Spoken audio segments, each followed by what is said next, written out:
Bonjour, je m'appelle Omari. Je suis rentré chez moi de ma dernière mission. Pas de métaux, pas de bannière, juste impatient de serrer mon fils dans mes bras, mais à la place, je suis entré dans un hôpital. Des machines bipant et lui inconscient, accroché à un fil. Ma femme n'était pas à ses côtés. Elle souriait sur un yacht, un verre de champagne à la main, riant pendant que notre garçon se battait pour vivre. Alors, j'ai fait ce que n'importe quel soldat ferait. J'ai tout figé. Dans l'heure qui a suivi, ces cris n'étaient pas des cris à l'aide. C'étaient des cris pour de l'argent. Mais cette histoire, elle ne parle pas seulement de trahison. Il s'agit de ce qui se passe quand un père arrête de se taire. Et quand je dis que tout a changé, je veux dire tout. Restez avec moi car ce que vous allez entendre n'est pas seulement ma guerre. Ce pourrait être la vôtre aussi. Je n'avais pas touché le sol américain depuis plus de 9 mois.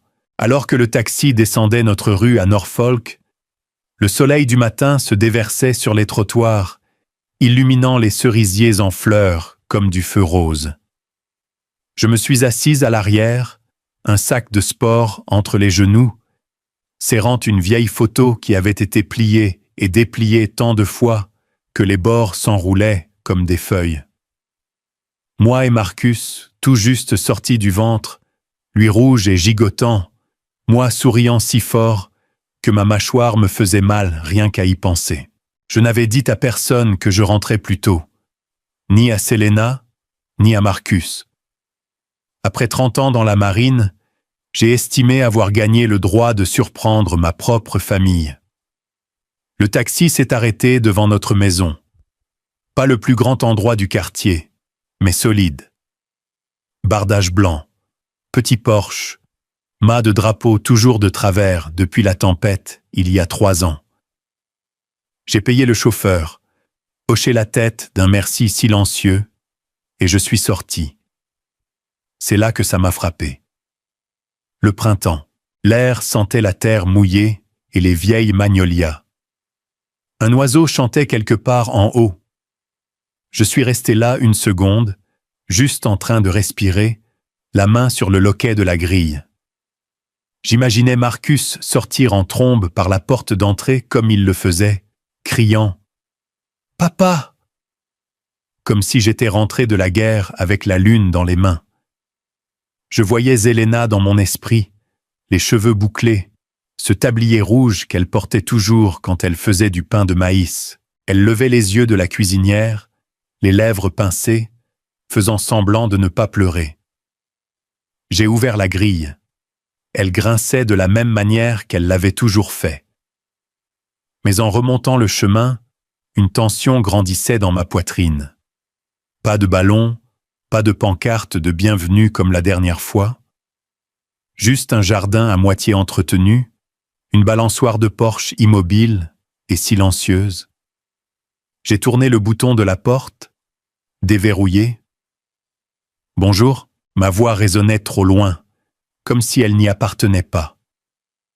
L'air à l'intérieur était épais, comme si la maison avait été fermée pendant des jours. La lumière du soleil filtrait à travers les stores, traçant des lignes nettes sur le parquet. Une paire de chaussons de Zelena était jetée près du canapé. Une veste, celle de Marcus, je crois, était drapée sur une chaise. Mais il n'y avait aucun mouvement, aucune musique, aucune voix. J'ai posé mon sac doucement et je me suis dirigé vers la cuisine. Assiette empilée dans l'évier, une poêle encore grasse sur la cuisinière. Une boîte de céréales vide était posée sur le comptoir à côté d'une bouteille de vin rouge non ouverte. Quelque chose n'allait pas. Pas désordonné, mais sans vie. Zelina ai-je appelé. Marcus. Silence. Puis j'ai remarqué sur la table de la cuisine à côté d'une tasse de café à moitié bu, une enveloppe blanche déchirée, le seau de Cantara Général toujours intact. Je l'ai ramassé, mon souffle s'est coupé. L'entête disait « Unité de soins intensifs, confirmation d'admission ». Mes yeux ont sauté sur le nom de Marcus D. Follner, 24 ans. Diagnostic, TCC, insuffisance respiratoire. Je me suis figé. Mon pouce tremblait alors qu'il planait au-dessus de la date de jeudi dernier. Personne ne m'a appelé. Pas Elina. Pas ses amis. Pas une seule âme. J'ai regardé à nouveau la tasse de café. Encore tiède. Je ne pouvais pas le dire. Mes pensées allaient plus vite que mon corps ne pouvait suivre. J'ai attrapé mon sac et j'ai couru. Je ne me souviens pas avoir attrapé mes clés. Je ne me souviens pas avoir quitté l'allée en marche arrière.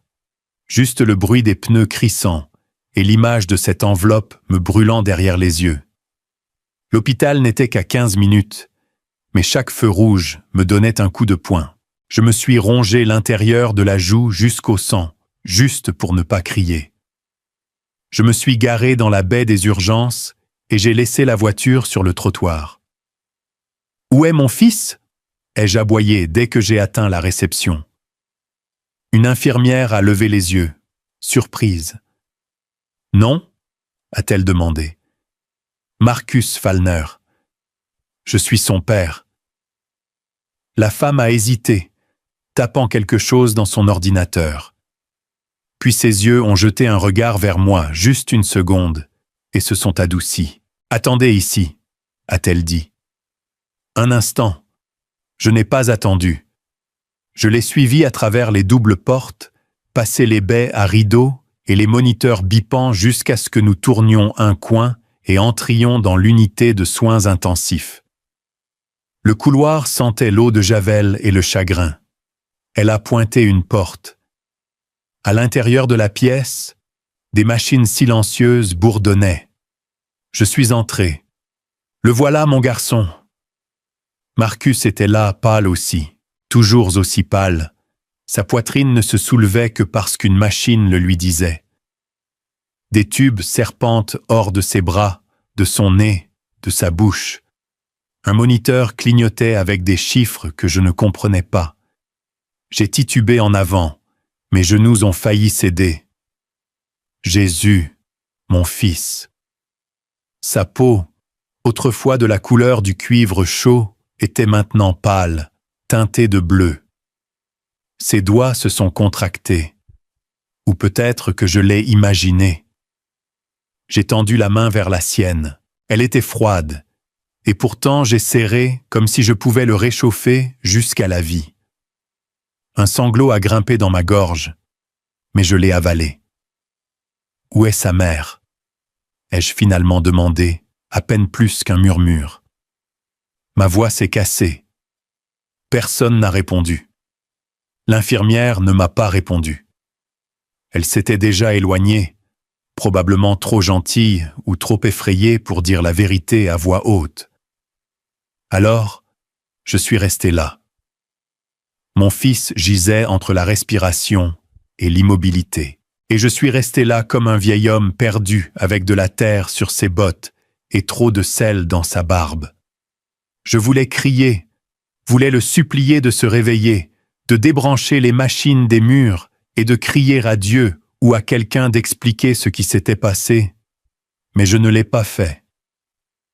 Au lieu de cela, j'ai embrassé le dos de la main de Marcus, rapproché la couverture autour de ses jambes, et je suis sorti. Mes jambes bougeaient toutes seules, comme la mémoire musculaire de la marine, un pied devant l'autre. La mission d'abord, la douleur plus tard. Le couloir était silencieux, sauf pour le bip robotique lent des machines qui maintenaient des étrangers en vie. Mon propre rythme cardiaque semblait désynchronisé, comme si je marchais dans le brouillard. Je me suis retrouvé dans la salle d'attente. Des chaises bleues, des distributeurs automatiques, bourdonnant comme s'ils avaient des secrets. Je me suis assis, les mains serrées entre les genoux, puis je me suis souvenu de quelque chose. Contact d'urgence. Chaque marin en avait un. Il en allait de même pour chaque civil. Je me suis levé et je suis allé directement à la réception des infirmières. J'ai besoin de voir l'historique du contact d'urgence de mon fils, ai-je dit. Ma voix ne tremblait pas. C'était un ton de commandement en acier, le même que j'utilisais sur les ponts et dans les tempêtes. Elle m'a regardé un instant de trop, puis a tapé quelques touches. « Zelena Fallner », a-t-elle dit doucement, en tournant l'écran. « Épouse », notifié à l'admission. Mes oreilles ont bourdonné. Elle savait. J'ai demandé. L'infirmière a hoché la tête. Elle a signé l'admission. Jeudi soir. Je l'ai regardée, mais mes yeux ne la voyaient plus. Juste de la statique blanche. J'ai sorti mon téléphone. Appel 1, Zelina. Pas de réponse. Appel 2, Zelina. Toujours rien. Appel 3, Zelina. Directement à la messagerie vocale. J'ai essayé de texter. Où es-tu? Marcus est aux soins intensifs. Il pourrait ne pas survivre. J'ai besoin que tu sois là. Pas de point, pas de réponse. Je me suis penché en arrière sur la chaise. Mes mains tremblaient, mais mon estomac restait glacial. Par habitude, plus que par quoi que ce soit, j'ai ouvert le navigateur de mon téléphone. J'ai parcouru les actualités. J'ai cliqué sur Facebook. Et là, elle était. Zelina, une histoire taguée de quelqu'un nommé Tiara Bell Styles. Musique forte, soleil éclatant.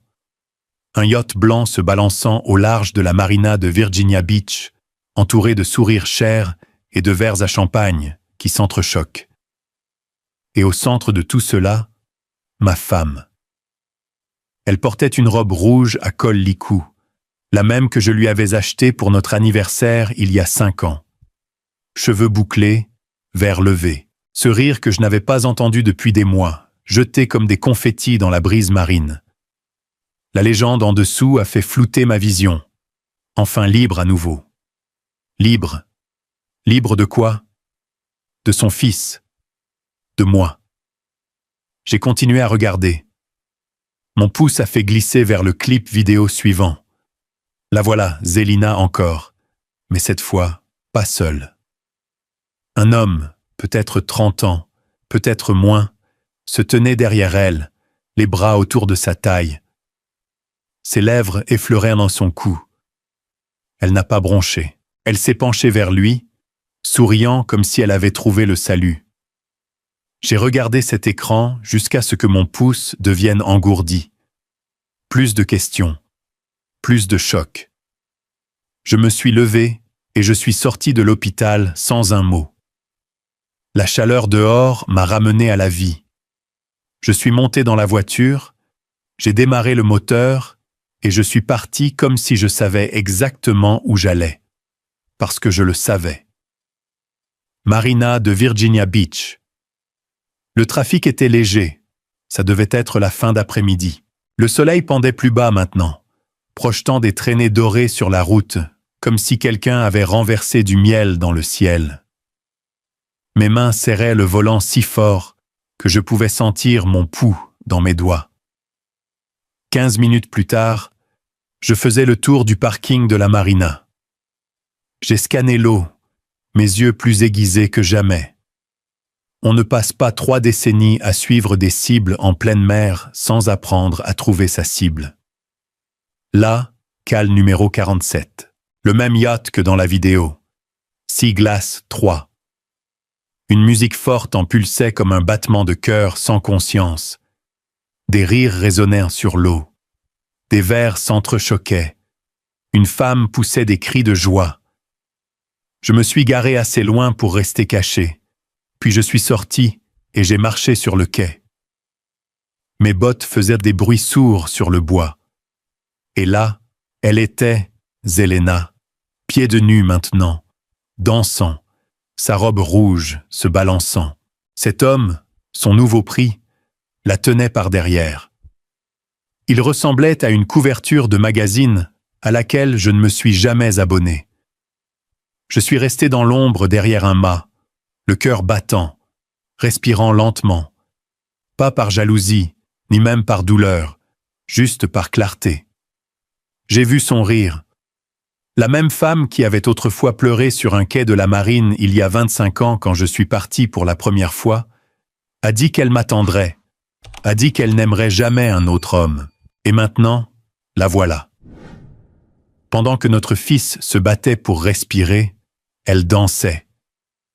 Je n'ai pas pris d'assaut le bateau, je n'ai pas crié, je n'ai pas lancé de coups de poing ni fait de scène. Au lieu de cela, j'ai sorti mon téléphone. J'ai ouvert l'application financière commune que nous partagions depuis l'année où Marcus est né. L'écran s'est allumé. J'ai fait défiler les comptes chèques, les cartes de crédit, le compte d'épargne que Zelena pensait que je ne surveillais jamais. J'ai cliqué sur arrêter, puis sur un autre, jusqu'à ce que tout, chaque carte, chaque compte, chaque petit bout de confort avec lequel elle dansait devienne poussière sous mon pouce. Et quand j'ai eu terminé, je me suis chuchoté. Tu n'auras plus jamais à te battre seul. C'était quelque chose que j'avais l'habitude de dire à Marcus quand il se faisait harceler au collège.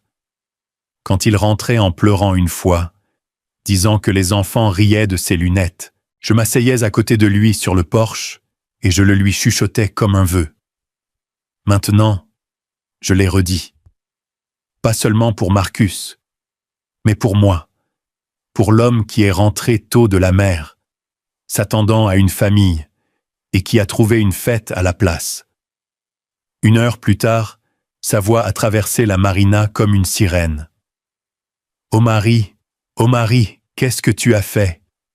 Je n'ai pas bougé. Je l'ai juste laissé le vent porter sa panique vers moi. Le même vent qui portait autrefois ses promesses. Exactement 1 heure plus tard, sa voix a traversé la marina comme une sirène, criant mon nom sur le quai comme une femme qui venait de réaliser que le sol sous ses pieds avait disparu. « Oh Marie. Je n'ai pas répondu.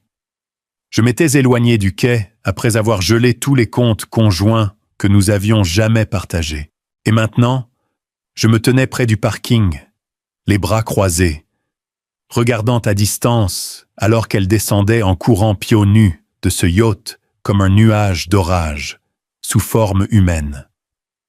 Sa robe rouge collait à ses jambes, tordue et mouillée par l'eau de mer ou la sueur. Je ne pouvais pas le dire. Son mascara avait fondu en fines lignes sous ses yeux, rendant son visage déformé, méconnaissable par rapport à la femme que j'aimais autrefois. Elle a chargé sur le quai comme si cela lui devait de l'argent. « Tu as tout gelé ?» a-t-elle crié, me poussant son téléphone au visage. « Pourquoi diable ma carte a-t-elle été refusée au bar ?»« Hein ?» Ensuite, celle de secours. Puis le propriétaire a reçu un appel. « Qu'as-tu fait ?» Je n'ai pas bronché. Je suis resté là, silencieux, immobile comme un mur. « Tu trouves ça mignon ?» a-t-elle claqué, sa voix craquant au bord. « Tu as disparu, oh Marie. Pendant des mois, tu m'as laissé seul. Tu es parti jouer aux soldats pendant que je devais tenir toute cette maison. » Elle a craché les mots comme du venin, mais je n'ai pas mordu à l'hameçon. Au lieu de cela, je l'ai regardé droit dans les yeux et j'ai dit 6 mots qui ont tranché son bruit comme une lame. Notre fils est aux soins intensifs. Silence. Pour la première fois de la nuit, son souffle s'est coupé.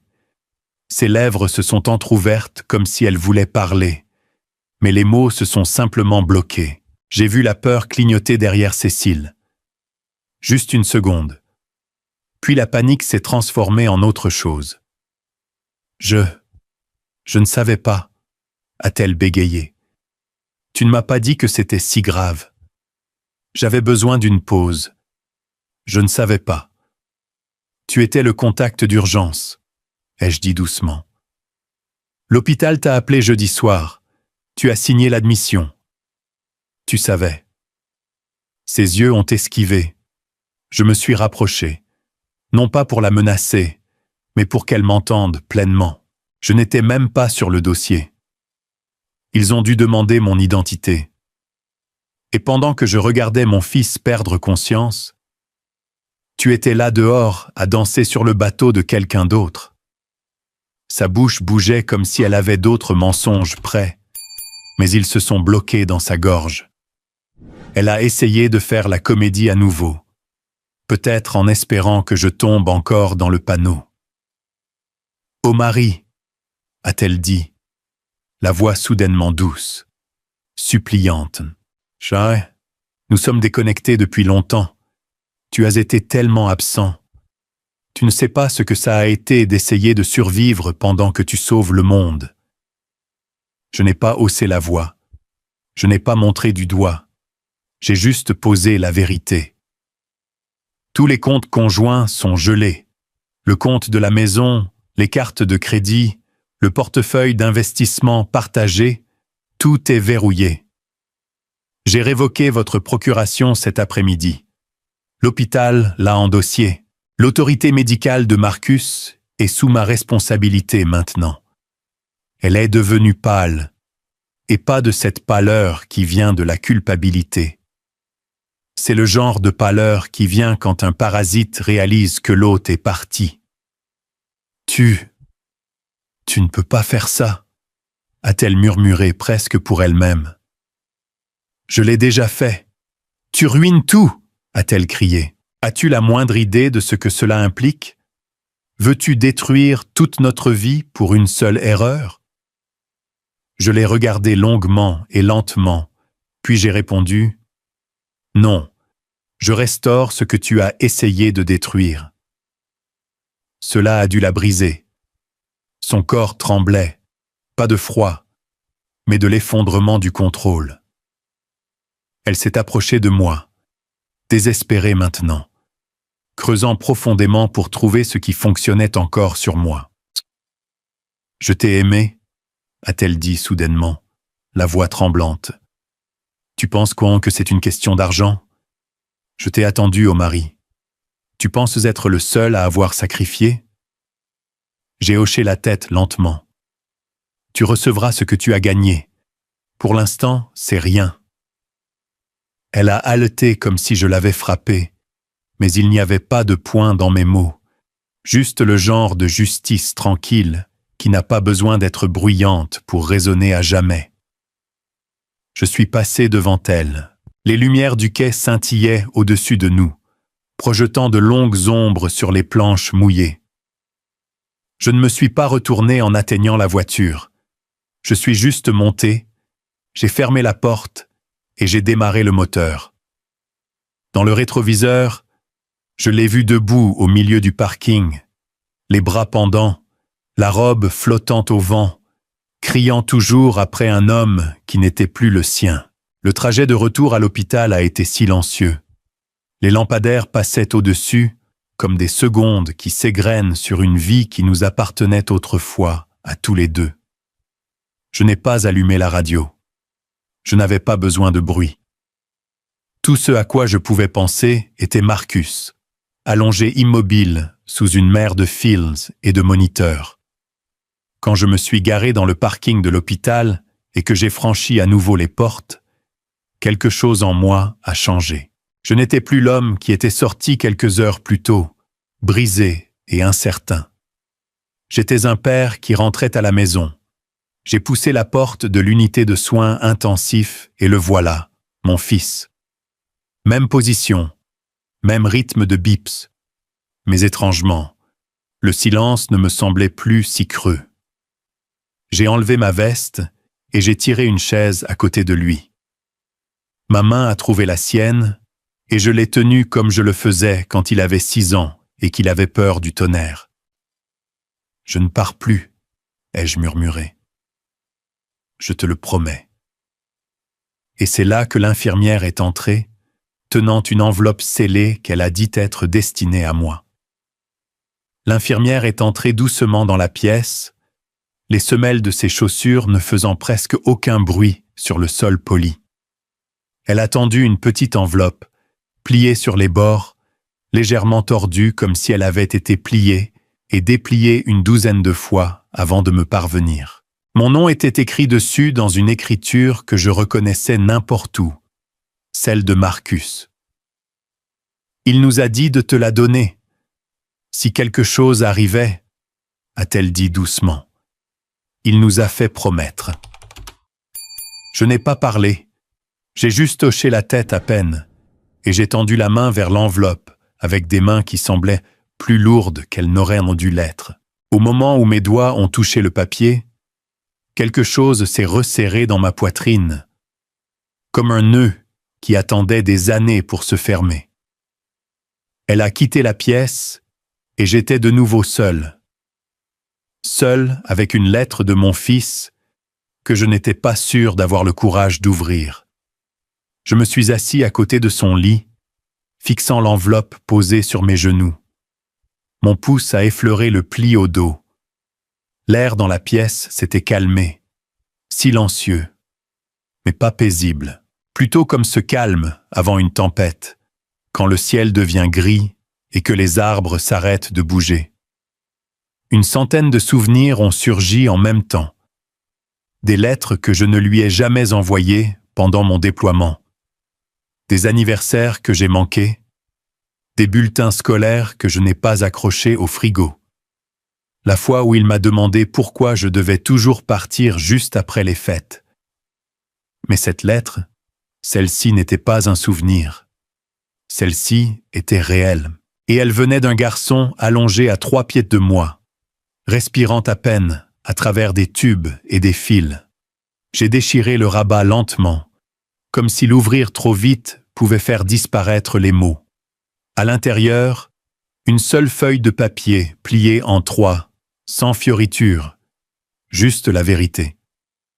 Je l'ai ouverte et j'ai commencé à lire. « Papa, si tu lis ceci, alors quelque chose s'est mal passé. Je ne sais pas si je dors, ou si je suis parti, ou simplement incapable de parler. Mais de toute façon, tu tiens ceci. Alors voilà. » Ma gorge s'est serrée. Les mots étaient râpeux, un peu irréguliers. Il devait avoir écrit ceci de son lit d'hôpital. Peut-être entre des procédures, peut-être juste après s'être réveillé d'une, mais il n'y avait aucune hésitation dans son ton. Juste de l'honnêteté. Tout d'abord, ne te blâme pas. Tu voudras le faire. Tu le fais toujours. Mais ce n'est pas ta faute. J'ai besoin que tu saches que je te voyais même quand j'étais en colère. Je te voyais toujours. J'ai cligné des yeux forts. Les bords de la page ont flouté pendant 1 seconde et j'ai dû respirer lentement, juste pour ne pas craquer là. Je sais que tu pensais que je te détestais parce que tu étais absent, que je ne comprenais pas pourquoi tu avais toujours choisi la marine. Et oui, je l'ai fait. Pendant longtemps, j'ai cru que tu avais choisi la mer plutôt que moi, mais je ne suis pas arrivé à ça tout seul. J'ai fait une pause, sachant déjà quel nom allait venir. Maman, elle disait des choses, beaucoup de choses. Elle me disait que tu ne voulais pas vraiment revenir. Elle disait que tu aimais être un héros plus qu'un père. Quand j'étais petit, je la croyais parce qu'elle était toujours là et pas toi. Et j'étais en colère. Tellement en colère. J'ai avalé difficilement. Je l'ai senti jusqu'au fond de mon estomac. Mais en vieillissant, j'ai commencé à voir les choses différemment. J'ai vu la façon dont elle utilisait ton nom quand elle voulait de l'argent. J'ai vu comment elle transformait ton absence en son pouvoir. Elle me disait que tu étais froid, que tu n'appelais jamais. Mais je me souviens de tes tentatives. Je me souviens des lettres que tu envoyais, même celles qu'elle cachait. J'en ai trouvé une dans son placard une fois, rangée dans un vieux sac à main. Elle ne me l'a jamais donnée. J'ai serré la page plus fort. Je me souviens de cette lettre. Noël, il y a 4 ans. Je l'avais postée depuis Guam. J'avais mis mon cœur dans chaque mot. Jamais de réponse. L'année dernière, j'ai découvert l'une de ses liaisons. Elle sortait avec un type qui possédait le bar où elle allait toujours. Je l'ai confrontée. Elle m'a dit que j'étais paranoïaque. Elle a dit que tu me manipulais. Elle a dit que tu m'avais empoisonné contre elle. Mais elle ne pouvait plus mentir aussi bien qu'avant. Je l'avais enfin vue, vu qui elle était vraiment, et j'ai commencé à te voir différemment aussi. Cette phrase m'a fait me pencher en arrière sur la chaise, laisser le papier reposer sur ma poitrine pendant un moment.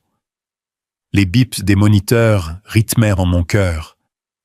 Régulier, bas, mais pas calme. Tu n'étais jamais parfait, mais tu as toujours essayé. Et je ne l'ai jamais dit, parce que la fierté est une chose stupide. Mais je suis fier de toi. Je l'ai toujours été. Tu as servi ton pays. Tu n'as jamais arrêté de vérifier. Même quand j'ignorais tes appels, tu payais tout ce dont j'avais besoin. Même quand je disais que je ne voulais pas de ton argent, tu continuais à te présenter et j'étais juste trop en colère pour dire merci. À ce stade, ma main tremblait. Des larmes ont commencé à couler, douces et silencieuses. Pas de drame, pas de bruit, juste le genre de chagrin qui s'installe au plus profond des os. Si je ne m'en sors pas, ne pleure pas pour moi, s'il te plaît. J'ai eu la chance de connaître la vérité avant la fin. C'est plus que beaucoup de gens n'en ont. Mais s'il te plaît, bats-toi. Ne la laisse pas gagner. Pas seulement pour moi, pour toi. Tu mérites la paix, papa. Tu mérites mieux que ce qu'elle t'a donné. Je t'aime, Marcus. J'ai plié le papier lentement. Je l'ai pressé contre ma poitrine, et pour la première fois depuis longtemps, j'ai tout laissé sortir. Les larmes coulaient sur mon visage comme l'eau d'un barrage, qui se fissurait enfin. Je n'ai pas essayé de me retenir. Je n'ai pas essayé d'être fort. Il n'y avait pas d'audience ici, pas de grade à maintenir, pas d'uniforme à redresser, juste moi et mon fils et la lettre qu'il avait laissée. Je me suis penché près de lui, toujours inconscient, respirant toujours avec de l'aide, et j'ai murmuré dans le silence « J'aurais dû rentrer plus tôt. J'aurais dû me battre plus fort pour toi. Mais je suis là maintenant, mon fils. Je ne pars plus jamais. » Je suis resté ainsi un moment, ma main dans la sienne, la lettre encore chaude contre ma poitrine. Jusqu'à ce qu'un jour, depuis le couloir, j'entende une voix que je connaissais trop bien. Aiguë, prétentieuse, stridente d'indignation, Zélina. Et elle n'était pas seule. Il y avait une autre voix à côté de la sienne, une voix qui me retournait l'estomac. Sa voix traversait le couloir stérile comme une lame à travers du verre. Clic, clic, clic. Chaque pas des talons aiguilles de Zélina résonnait sur le carrelage poli, rapide et aiguisé, comme si elle voulait que chaque pas annonce son arrivée. Les infirmières à la station des soins intensifs se sont déplacées inconfortablement, jetant un coup d'œil les unes aux autres. Et puis, elle est apparue. Lèvres rouges, boucle parfaite, fausse tristesse. Derrière elle traînait un homme dans un costume rayé impeccable et des chaussures brillantes, sa mallette se balançant comme une arme.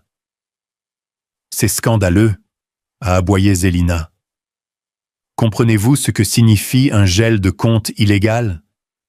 Je suis sa femme et j'exige de voir mon beau-fils immédiatement. » Elle n'a même pas jeté un regard à Marcus, pas une seule fois. Sa performance entière était pour le public. Je me suis levé lentement de la chaise, lissant les manches de ma veste. Pas de hâte, pas de colère, juste du calcul. Je suis sorti dans le couloir, laissant la porte se refermer doucement derrière moi. Sa voix a vacillé dès qu'elle m'a vu. J'ai hoché la tête vers l'homme à côté d'elle. « Tobias Lane », ai-je dit calmement, en lui tendant la main. « Toujours chez Parson Keene, je vois. » L'avocat a cligné des yeux. Sa main s'est figée à mi-chemin, prise entre professionnalisme et confusion. « Colonel Omari Bennett. »« Retraité maintenant, ai-je répondu calmement. Mais oui, nous nous sommes rencontrés. Je crois que votre cabinet représentait le premier sergent Tyrone Banks dans son affaire de garde en 2008. J'étais la partie adverse. Zelina s'est tournée vers Tobias, son visage se contractant. « Tu le connais ?»« Je connais de lui », a murmuré Tobias, regrettant déjà de s'être associé. « Eh bien, tant mieux », a-t-elle claqué, se remettant rapidement. « Alors tu sauras qu'il a dépassé les bornes. Il a gelé mon accès à tout. Mon compte joint, la carte de crédit, même le GoFundMe de Marcus, et je veux que ce soit annulé ce soir. » Tobias s'est redressé la cravate, incertain de quel feu éteindre en premier. Je n'ai pas bougé, j'ai juste tendu la main dans la poche intérieure de ma veste et j'ai sorti une enveloppe scellée. « Avant de t'embarrasser davantage, » ai-je dit doucement, « tu voudras peut-être examiner ceci. » Tobias a pris l'enveloppe avec hésitation. Je l'avais fait notarier moi-même il y a seulement 2 semaines. Je l'ai regardé déplier les papiers. J'ai vu ses yeux parcourir la page. J'ai vu sa respiration ralentir. Zelina s'est penchée. « Qu'est-ce que c'est ? Qu'est-ce que c'est ?» Tobias s'est raclé la gorge. Ce sont les directives médicales mises à jour de Marcus. Je n'ai rien dit. Laissez les mots se déposer comme la poussière dans la pièce, daté il y a exactement 14 jours, a ajouté Tobias, la voix plus prudente maintenant. Signé, notarié. Il me nomme comme son unique mandataire médical. La bouche de Zelena s'est ouverte. C'est un mensonge, a-t-elle craché. Il n'était pas assez bien pour prendre des décisions il y a 2 semaines. Il était sous médication. Il était confus. Il ne se souvenait même pas de mon anniversaire. J'ai gardé mon ton égal. Il était lucide et clair. J'étais là. Et il y avait aussi le notaire, le médecin traitant et l'assistante sociale qui lui a demandé 2 fois s'il était contraint. « Ce papier ne signifie rien », a-t-elle hurlé. « Tu le manipules comme tu as manipulé tout le monde quand il était enfant. » Tobias tenait le document un peu plus loin d'elle maintenant, comme s'il pouvait le brûler. « Il a déposé ceci », a-t-il dit prudemment après sa dernière visite aux urgences, juste après la 2e admission aux soins intensifs. « Zelina, savais-tu qu'il avait demandé une consultation privée avec le service juridique de l'hôpital ?» Elle a cligné des yeux, et pour la première fois cette nuit-là, je l'ai vu. De la panique, pas de la rage, pas du chagrin, de la panique. Je me suis rapproché juste assez pour qu'elle m'entende par-dessus le silence qui se tendait autour de nous. Marcus savait qui tu étais et ce que tu essaierais. C'est pourquoi il m'a laissé sa voix. Elle a poussé un rire amer, trop aigu, trop forcé. Oh, tu penses que tu as gagné ? Tu penses que c'est fini parce que tu as un bout de papier ? Je vais porter ça au tribunal si vite que tu ne sauras pas ce qui t'a frappé. Je n'ai pas bronché. Fais-le, ai-je dit doucement. Amène-moi au tribunal. Étire ça publiquement parce qu'à chaque fois que tu parles, plus de vérité sort et je n'ai pas peur de ton bruit, Zelena. Plus maintenant. Ses yeux ont glissé vers le poste des infirmières où 3 membres du personnel faisaient semblant de ne pas regarder. « Tu mens depuis des années, » ai-je ajouté, sans élever la voix. « Tu as eu toutes les chances de l'aimer, de prendre soin de lui, mais tu as choisi le luxe plutôt que la loyauté. Et maintenant, je me suis reculé. Tu feras face au silence que tu as mérité. » Elle m'a regardé, la mâchoire serrée, le visage rougeau. « Je veux le voir, » a-t-elle dit, la voix tremblante. « Je mérite de le voir. » J'ai secoué la tête lentement. « Pas ce soir. Pas sous ma garde. » Zelena s'est tournée vers Tobias. Dis quelque chose. Fais quelque chose. Mais Tobias reculait déjà, rangeant les papiers dans leur enveloppe comme s'ils pouvaient le mordre. Légalement, a-t-il murmuré. Monsieur Bennett a le contrôle maintenant. Je vous recommande de respecter cela. Lâcheur, a-t-elle sifflé. Il n'a pas répondu. Il a juste ajusté sa mallette et s'est détourné. Zelena est restée figée une seconde, tremblant de fureur. Puis elle a fait un tour sur elle-même, ses chaussures crissant sur le linoléum alors qu'elle s'éloignait dans le couloir. Tobias l'a suivie à une distance de sécurité, n'osant pas dire un mot. Le couloir a exhalé. La tension s'est amenuisée. Les infirmières ont repris leurs tâches. Les bips provenant de la chambre de Marcus sont restés constants, inchangés. Je me suis appuyé contre le mur, l'adrénaline s'évaporant lentement de mes membres. Je ne me sentais pas triomphant. Je me sentais fatigué, mais c'était une fatigue propre, comme déposer enfin un poids que je n'étais pas censé porter seul. J'ai jeté un coup d'œil par la fenêtre. Marcus était toujours allongé là, silencieux, immobile. Mais il n'était plus seul. Il m'avait donné sa voix, et je n'allais pas la gaspiller. Je me suis rassis sur la chaise devant sa porte, pliant soigneusement l'enveloppe et la glissant dans ma poche. Les infirmières passaient avec de discrets hochements de tête. La nuit s'étirait. La paix pour l'instant. Mais cette paix s'est brisée le lendemain matin, quand un policier est arrivé tenant le téléphone de Marcus, et quelque chose à l'intérieur a tout changé. Apparemment, l'officier était jeune, mais ses yeux portaient le genre de poids qui vient de voir trop tôt.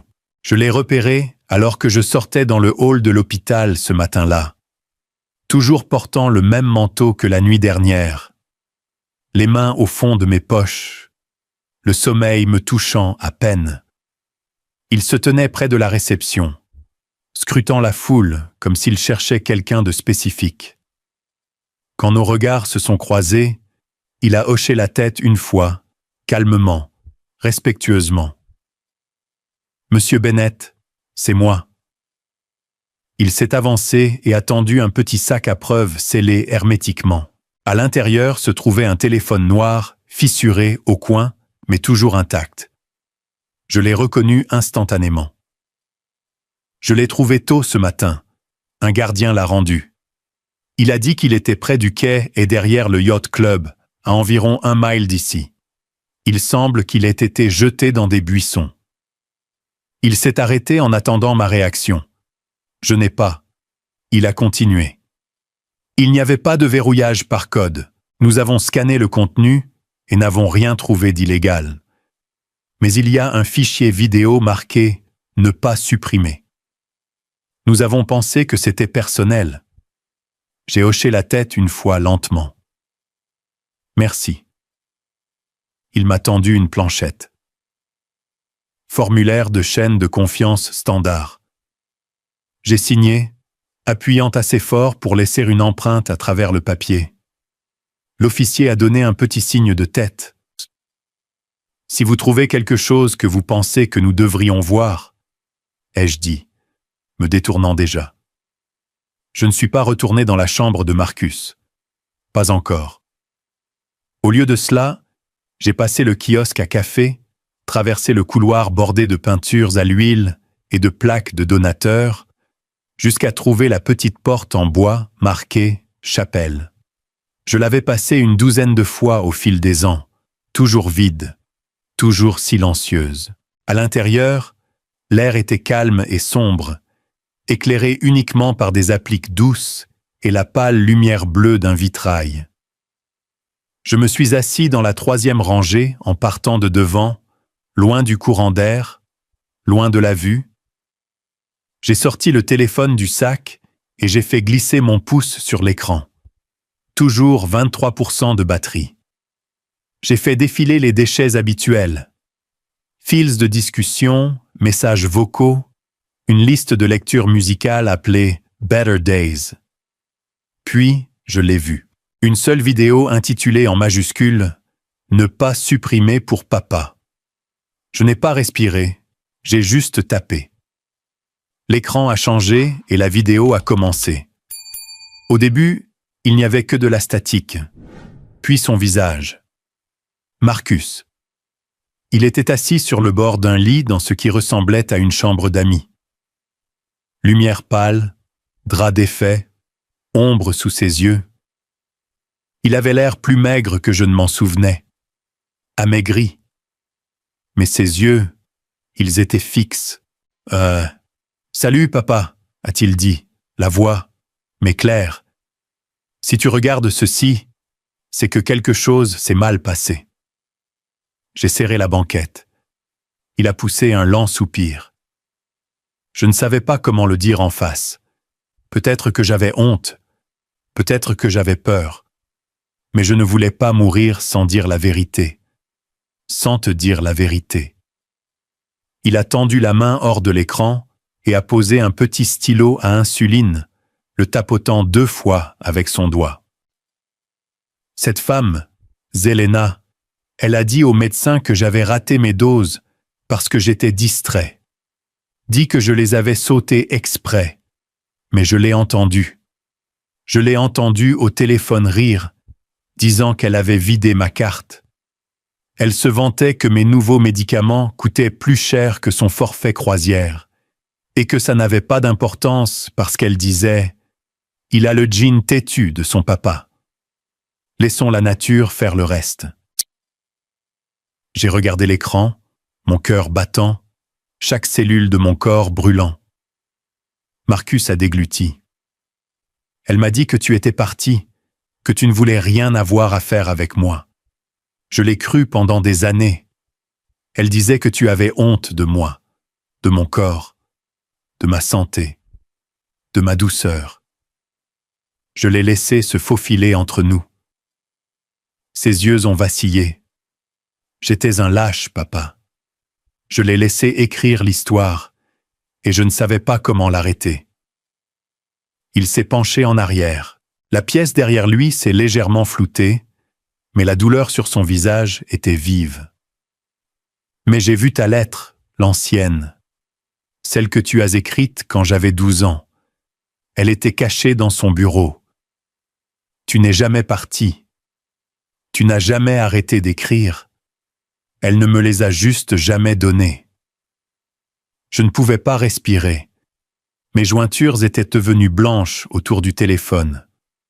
Marcus a hoché la tête une fois comme s'il avait besoin de se rappeler de continuer. Alors si quelque chose m'arrive, ce ne sera pas juste mon corps qui abandonne. C'est elle qui me pousse vers le bord.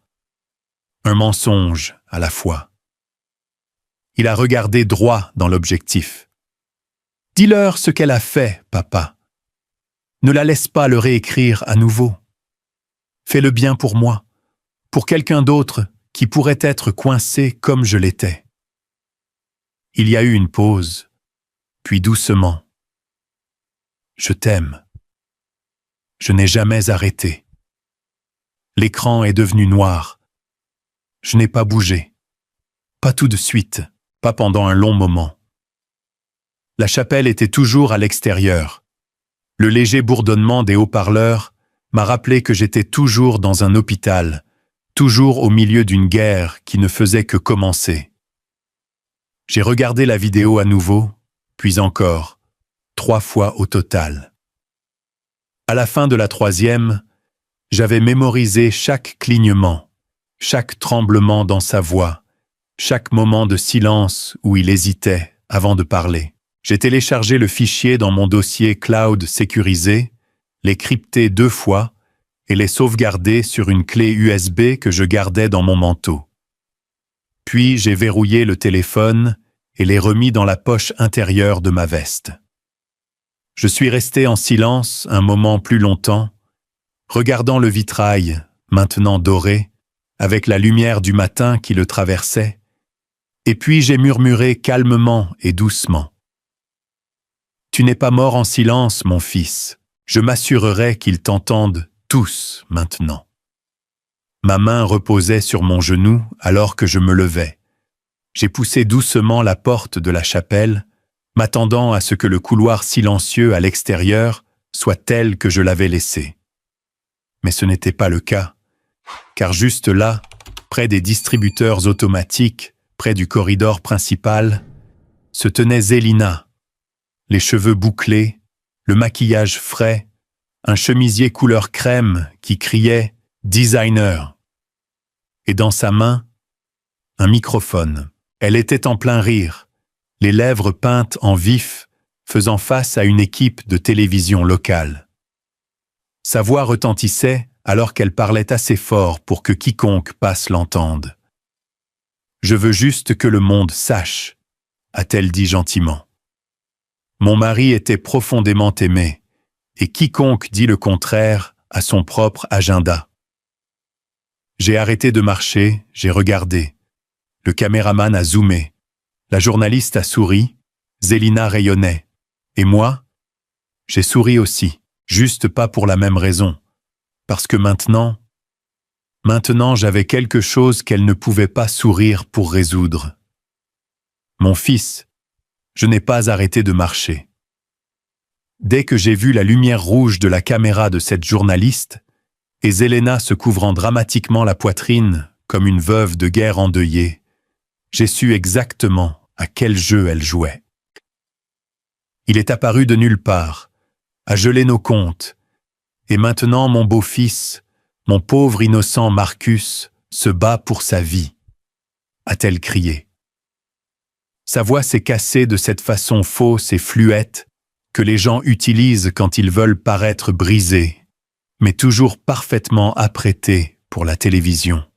La journaliste a hoché la tête, les yeux écarquillés. « Et croyez-vous qu'il fait ça pour accéder aux biens de Marcus ?»« Je crois, a-t-elle reniflé, qu'il ne m'a jamais pardonné de m'être mariée dans cette famille. Il a toujours pensé que je n'étais pas assez bien pour son fils, et maintenant, il veut se venger. » Je suis sorti de la chapelle, juste à temps, pour entendre cette dernière réplique. Sa voix rebondissait sur les carreaux du couloir, comme si elle jouait dans une audition de Broadway, au lieu de parler de mon fils à moitié conscient. Le caméraman a légèrement bougé. Zélina, toujours l'actrice, lui a donné un meilleur angle. « Il déchire cette famille », a-t-elle dit, étouffant un sanglot. « Et il n'arrêtera pas tant qu'il n'y aura plus rien. » L'animateur a incliné la tête avec sympathie. « Avez-vous des preuves ?» Zélina n'a pas manqué une occasion. Elle a levé son téléphone, a fait glisser et l'a tourné vers la caméra. Une photo a rempli l'écran. Moi, la mâchoire serrée, les yeux plissés en pleine foulée. Le bras de l'infirmière était à peine visible sur le bord du cadre, mais vous ne pouviez pas dire d'après l'angle qu'elle était celle qui venait de m'éloigner de la chambre de Marcus, essayant d'arrêter une scène. Recadré et filtré, je ressemblais à un prédateur. « Il est entré comme s'il possédait l'endroit », a dit Zélina, sa voix montant. « Ce n'est pas un père, c'est un homme avec un agenda. » Je n'ai pas arrêté de marcher. Je n'ai pas bronché. Je n'ai pas crié.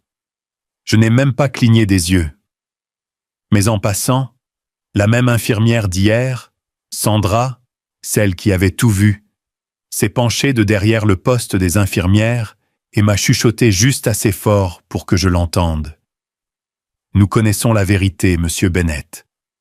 Nous vous soutenons. » J'ai hoché la tête une fois, lentement. C'était suffisant. Zélina a continué sa performance, sa voix devenant de plus en plus forte, essayant de m'entraîner dans la scène. Je n'ai pas mordu. J'ai poussé les doubles portes et me suis dirigé directement vers le garage. Mes pieds bougeaient vite. Mon esprit bougeait plus vite. 20 minutes plus tard, j'étais de retour dans mon appartement. Le silence semblait plus lourd que d'habitude. Je n'ai pas enlevé mon manteau, j'ai juste jeté mes clés sur le comptoir, retiré mes chaussures et ouvert mon ordinateur portable. Il n'y avait qu'une seule personne en qui j'avais assez confiance pour cela. Ruti Molen, retraitée de la marine, ancienne officière JAG, maintenant avocate des droits civils, comme un bulldog avec un cœur de fer et une voix qui pouvait faire taire une salle d'audience en 3 phrases ou moins. J'ai cliqué sur son numéro. Elle a sonné 2 fois, puis est venue sa voix, rocailleuse, directe. « Omari, ça fait un bail. »« J'ai quelque chose, » ai-je dit. « Tu en as toujours. » Je n'ai pas perdu de temps. Je lui ai envoyé la vidéo, le message de Marcus, et j'ai joint sa procuration ainsi que le relevé bancaire montrant plus de 8 000 $ retirés de ses comptes cette année seule. Quand la vidéo s'est terminée, elle n'a pas parlé tout de suite. Puis est venue sa voix, plus calme que je ne l'avais jamais entendue. « Oh mon Dieu, j'ai besoin de ton aide, » ai-je dit. Elle essaie de contrôler le récit. Ruti s'est raclé la gorge. Raconter la vraie histoire, mais avec des preuves. À 15 heures, elle avait déjà déposé une injonction gelant tous les retraits non urgents des comptes de Marcus. À 16h15, elle avait contacté un attaché de presse à Justice in Arms, une organisation à but non lucratif pour les vétérans et les familles militaires, pour coordonner une diffusion discrète de la vidéo. Pas d'interview, lui ai-je dit. Pas à mon sujet. Laissez l'histoire se tenir toute seule. Compris, a-t-elle répondu. Mais sache juste que ça va faire du bruit. J'ai expiré et j'ai regardé la photo toujours ouverte sur mon téléphone. Celle que Zelena avait flashée à la télévision. Celle qu'elle pensait me dépeindre comme un danger. L'ironie. Elle avait raison. J'étais dangereux. Mais pas à cause de mon visage, parce que j'avais la vérité et que je n'avais pas peur de l'utiliser. En soirée, les choses ont commencé à bouger. Au début, ce n'était que quelques reposts. Un petit compte sur Twitter, Justice Watch 757, a partagé la vidéo, avec la légende simplement « C'est Marcus, il mérite mieux ». Puis, elle s'est répandue comme un incendie. Reddit, Facebook, même LinkedIn. En 2 heures, #Justice for Marcus était en tête des tendances. Les gens citèrent ces mots. Un mensonge à la fois. Raconter la vraie histoire. Certains ont même monté en parallèle l'interview de Zelena avec ses larmes de crocodile et des extraits de la confession silencieuse de Marcus. À 20 heures, son son de tragédie familiale était devenu un mème. À 20h45, des journalistes m'appelaient pour avoir mon commentaire. Je n'ai pas répondu. Je me suis assis à ma table de cuisine, les lumières tamisées, une tasse de café noir refroidissant dans ma main. La vidéo jouait à nouveau sur mon ordinateur portable, cette fois avec des sous-titres et une douce musique instrumentale en arrière-plan. Quelqu'un l'avait monté comme un court-métrage, mais il n'avait pas touché à la voix de Marcus. C'était toujours brut, toujours réel. Je me suis assis là, fixant la lueur de l'écran, sentant la marée finalement changer. Les mensonges, ils s'effritaient. Le silence, il disait enfin quelque chose. J'ai murmuré dans la pièce silencieuse à personne d'autre qu'à moi-même. La guerre vient juste de commencer. Puis j'ai posé la tasse, me suis penché en arrière et j'ai croisé les bras sur ma poitrine. Mais j'ai l'armure de la voix de mon fils. Je n'avais pas besoin des projecteurs. J'avais quelque chose de plus fort. La vérité et une très bonne avocate. Le bourdonnement de mon téléphone a rompu le moment. L'identifiant de l'appelant s'est allumé. Numéro inconnu. J'ai hésité, puis je l'ai laissé aller à la messagerie vocale. Mais le texte est arrivé quelques secondes plus tard. L'avocat de Zelena veut une réunion demain, 9h ans. Il dit que c'est urgent. Médiation. J'ai regardé le message. Médiation? Non, pas une chance. Je la connaissais trop bien. Ce n'était pas une question de règlement. Quelque chose avait changé. Et j'allais découvrir quoi? Oui. Et le lendemain matin est arrivé avec un froid gris dans l'air, le genre qui faisait transpirer le carreau de la fenêtre. Je n'avais pas beaucoup dormi, pas par nervosité, mais parce que mon esprit se déplaçait comme un soldat lors d'une dernière veille. Focalisé, toujours, en attente. À 8h14 précise, mon téléphone a sonné. L'écran s'est allumé avec un nom que je ne m'attendais pas à voir. Shields Gordon LLP, le cabinet d'avocats de Zelena. Je l'ai laissé sonner 2 fois, puis j'ai répondu, la voix plate. Omari, je parle. Un jeune homme à l'autre bout a toussé, sonnant comme s'il était encore nouveau dans le mensonge professionnel. Monsieur Bennett, nous aimerions demander une réunion. Médiation peut-être pour clarifier quelques malentendus. Médiation? Ai-je demandé en enfilant déjà mon manteau. Où? Il m'a donné une adresse non loin du centre-ville. Il a dit qu'ils attendaient. Je ne le lui ai pas dit. Je savais déjà que ce n'était pas une question de paix. C'était une question de contrôle. Pourtant, j'y suis allé, pas parce que je voulais entendre ce qu'ils avaient à dire, mais parce que quelque chose dans le timing semblait mis en scène. Au moment où je me suis garé et que je suis entré dans le bâtiment comme le poste de police, j'avais déjà repéré la voiture de patrouille marquée dans le lot arrière. 2 détectives attendaient à la porte vitrée. « Monsieur Bennett ?» a demandé l'un d'eux, tenant un dossier sous son bras. « Nous apprécions votre venue. » Ils ne m'ont pas menotté, n'ont pas aboyé d'ordre, ont juste ouvert la porte et m'ont conduit dans un couloir étroit, bordé de vieux tableaux d'affichage et de linoléum éraflé.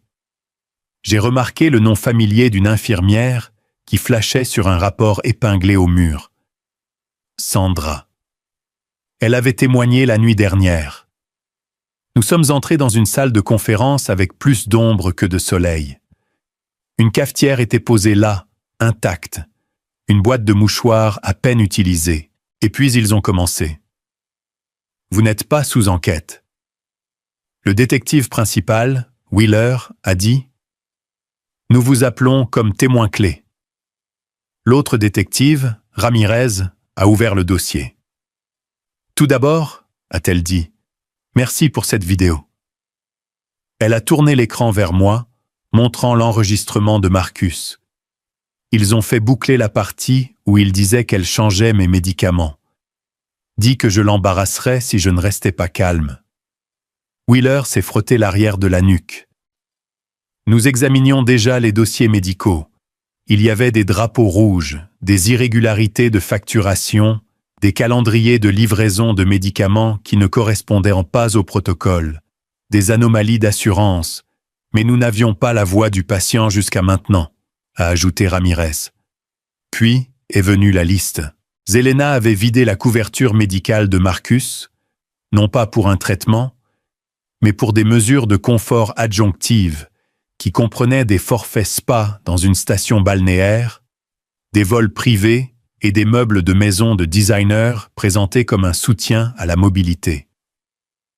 Elle avait usurpé l'identité de Marcus par téléphone à plusieurs reprises, donnant son consentement pour des prescriptions hors AMM et des dosages modifiés, en particulier des sédatifs. Mais c'était la 3e page qui m'a coupé le souffle. « Mise en danger par négligence », a déclaré Wheeler. Nous avons obtenu les signaux des antennes relais lors du dernier épisode cardiaque, où il aurait dû être amené pour une intervention d'urgence. Elle était à 3 heures au large, faisant la fête sur un yacht affrété. Pas de personnel présent à la maison. Pas de réponse aux alertes du système de surveillance à domicile.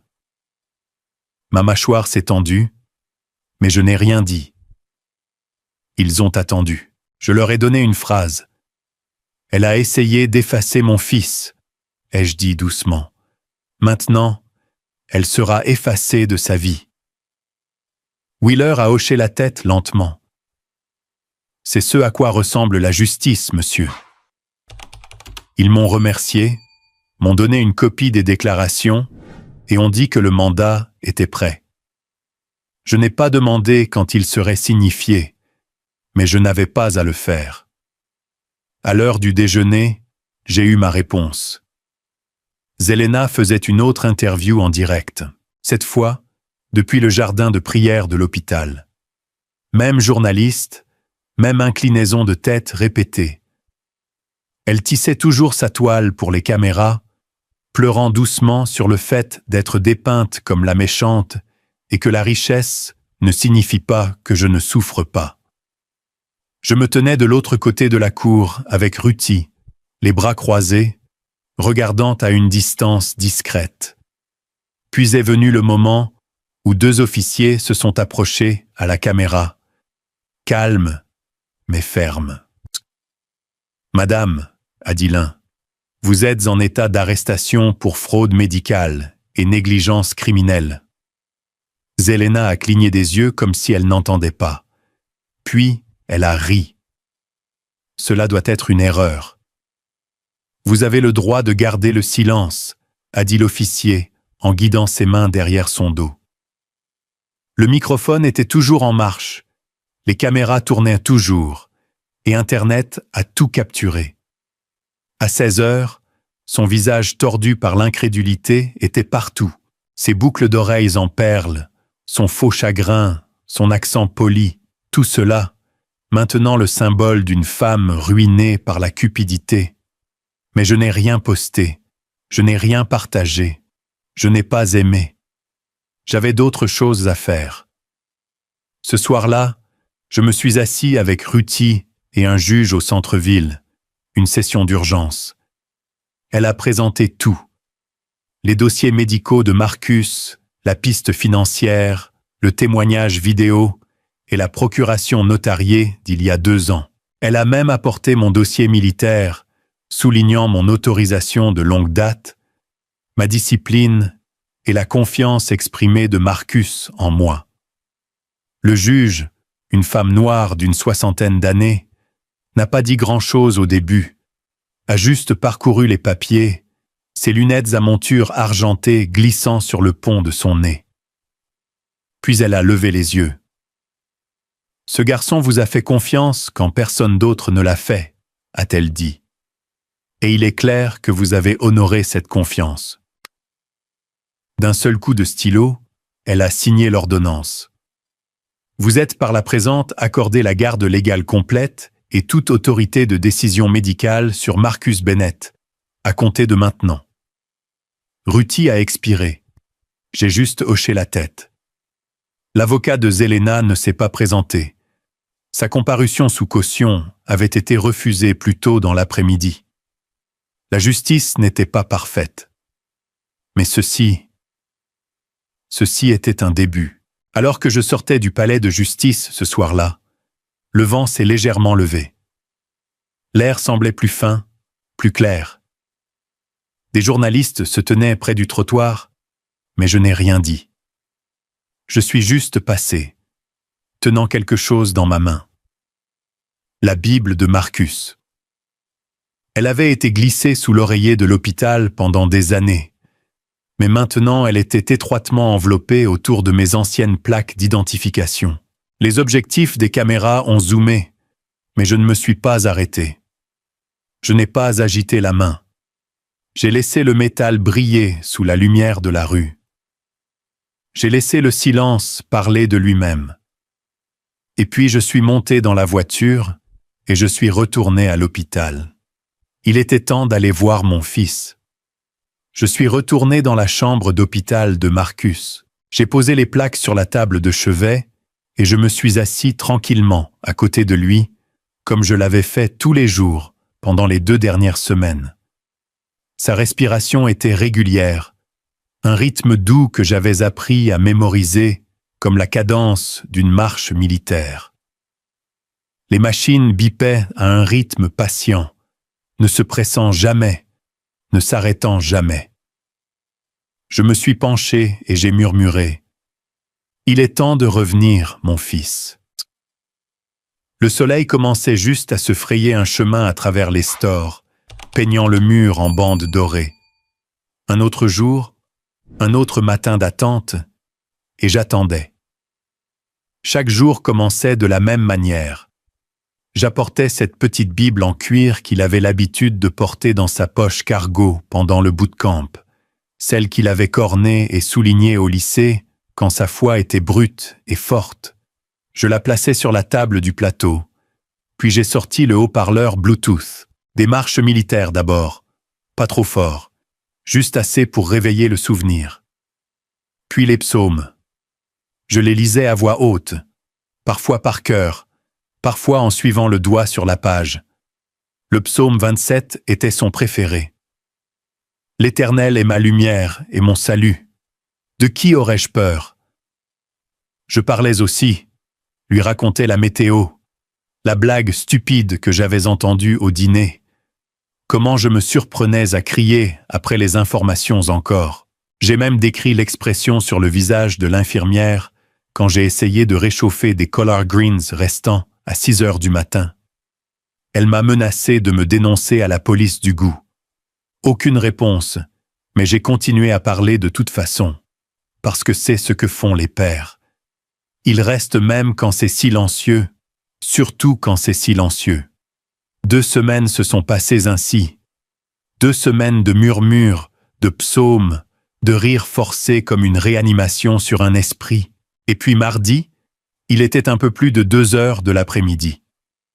Je venais de finir de lire une lettre du coach de Marcus au lycée, coach Randall. Il avait entendu ce qui s'était passé et avait envoyé une note manuscrite. Il disait que Marcus était l'enfant le plus discipliné qu'il ait jamais entraîné. « Dis-lui que l'équipe garde encore sa photo dans le gymnase », avait écrit le coach. Il dirigeait avec le cœur. En lisant la dernière ligne, « Nous sommes tous avec toi, soldat ». Je l'ai entendu, un son que je n'avais pas entendu depuis des semaines. Un souffle s'est coupé, puis un battement. J'ai regardé en bas. Les paupières de Marcus ont bougé lentement, lourdement, comme soulever des poids sous l'eau. Et puis ses doigts ont tressailli. D'abord l'index, puis le majeur. Je me suis penché, incertain si je l'avais imaginé. « Marcus », ai-je dit, bas mais fermement. Son front s'est légèrement plissé, puis une larme a roulé sur sa joue droite. J'ai tendu la main vers la sienne, et je l'ai senti. Une pression, une légère pression vacillante. Mais c'était réel. C'était le sien. « Tiens bon », ai-je murmuré, me levant rapidement. J'ai appuyé fort sur le bouton d'appel. Les infirmières se sont précipitées comme une vague. L'une a vérifié ses signes vitaux. Une autre a appelé le médecin traitant. Quelqu'un a dit « réactif ». Quelqu'un d'autre a dit « documentez ceci ». Je suis resté là, tenant sa main comme un soldat retrouvé par son unité. Je n'ai pas pleuré. Je n'ai pas applaudi. J'ai juste murmuré « C'est ça, mon fils. Je t'ai. Je suis juste là. » Au cours des jours suivants, ces progrès ont été lents mais constants. Pas de réveil dramatique, pas de discours miraculeux. Mais ses yeux suivaient les mouvements. Il clignait des yeux quand on lui demandait, et de temps en temps, si je racontais une mauvaise blague, il esquissait le plus petit sourire. Il ne pouvait pas encore parler, mais son âme était revenue. Et c'était suffisant. À la fin de la 3e semaine, les médecins l'ont transféré dans une clinique de réadaptation spécialisée en ville. Dernier cri, mur lumineux, chien thérapeute se promenant dans les couloirs, le genre d'endroit qui ressemblait plus à une guérison qu'à une punition. J'ai emménagé dans les quartiers d'amis. Je ne l'ai dit à personne. Je voulais être proche. Chaque matin, j'aidais le physiothérapeute à positionner ses membres. Je m'asseyais à côté de l'orthophoniste pendant qu'elle travaillait des questions oui ou non avec un ensemble d'invites clignotantes. Un clignotement pour oui, 2 pour non. Chaque clignotement ressemblait à du code morse d'un navire naufragé. Et nous écoutions. L'équipe de réadaptation disait que la récupération serait longue, lente, incertaine. Mais j'avais déjà vu des miracles lents, et je me battrais à ses côtés à chaque étape. Pendant ce temps, le jugement de Zelena est venu et est passé. 11 ans en régime de semi-liberté. Je n'ai jamais assisté à l'audience, jamais regardé les reportages. Quand la chaîne locale a essayé de m'appeler pour un commentaire, j'ai dit 4 mots. Ce chapitre est terminé. Ils n'ont plus appelé. Je ne regardais plus en arrière. 2 mois plus tard, Marcus avait retrouvé le contrôle partiel de son bras droit. Sa jambe gauche nécessitait toujours du travail, mais il pouvait s'asseoir avec un soutien. Il apprenait à écrire à nouveau. Juste des notes courtes, tremblantes, mais lisibles. Un matin, je l'ai conduit dans la cour de la clinique en fauteuil roulant. Le ciel était clair, l'air chaud. On pouvait sentir l'herbe fraîchement coupée dans la brise. Il a tapoté son doigt sur l'accoudoir 3 fois. Notre nouveau code pour « Allons-y ». J'ai hoché la tête. Nous sommes montés dans le van et avons roulé vers le nord. Je n'ai pas dit où nous allions. Je n'avais pas à le faire. 2 heures plus tard, nous nous sommes arrêtés dans le petit parc au bord du lac qu'il aimait quand il était garçon. Même parking de gravier, même quai, même silence dans les arbres. J'ai poussé son fauteuil roulant lentement sur le chemin. Nous avons passé la vieille table de pique-nique où nous avions l'habitude de manger des sandwichs au beurre de cacahuètes après la natation. L'eau était calme, pas une ride. Quand nous avons atteint le bord du lac, je me suis arrêté. Le soleil était bas derrière nous, projetant de longues ombres sur les roseaux. Je me suis assis à côté de lui sur le banc et j'ai enlevé ma casquette. Sa casquette, une vieille casquette de l'armée, était légèrement de travers sur sa tête. Je l'ai redressée doucement. On est arrivé, ai-je dit, en expirant. Il s'est légèrement tourné vers moi, les yeux doux. Puis j'ai tendu la main dans le sac, sorti la Bible, les mêmes plaques d'identification enroulées autour. Je l'ai posée doucement sur ses genoux. Il a regardé en bas pendant un long moment. Puis lentement, il a levé sa main droite et a tapé une fois sur la couverture. C'était suffisant. Plus que suffisant. Nous n'avons pas parlé. Nous n'avions pas besoin de le faire. Nous nous sommes simplement assis dans le silence qui avait autrefois semblé une absence, mais qui maintenant semblait une paix. Le vent soufflait doucement à travers les arbres. Un héron glissait bas sur l'eau. Quelque part derrière nous, une famille riait autour d'un barbecue. Je me suis penché en arrière, les yeux fermés. Je suis parti à la guerre pour protéger mon pays, ai-je dit à voix haute, plus pour moi-même que pour lui. Mais je suis rentré pour me battre pour l'âme de mon fils. Il n'a pas bougé, mais je savais qu'il avait entendu. J'ai perdu des années, ai-je ajouté doucement. Mais j'ai retrouvé notre lien, et cette fois, je ne pars pas. Plus jamais. Jamais. Alors que le soleil descendait derrière les arbres, peignant le lac d'or, j'ai senti ses doigts effleurer les miens à nouveau. Une autre pression silencieuse, une autre promesse. Certaines batailles sont bruyantes, d'autres sont silencieuses.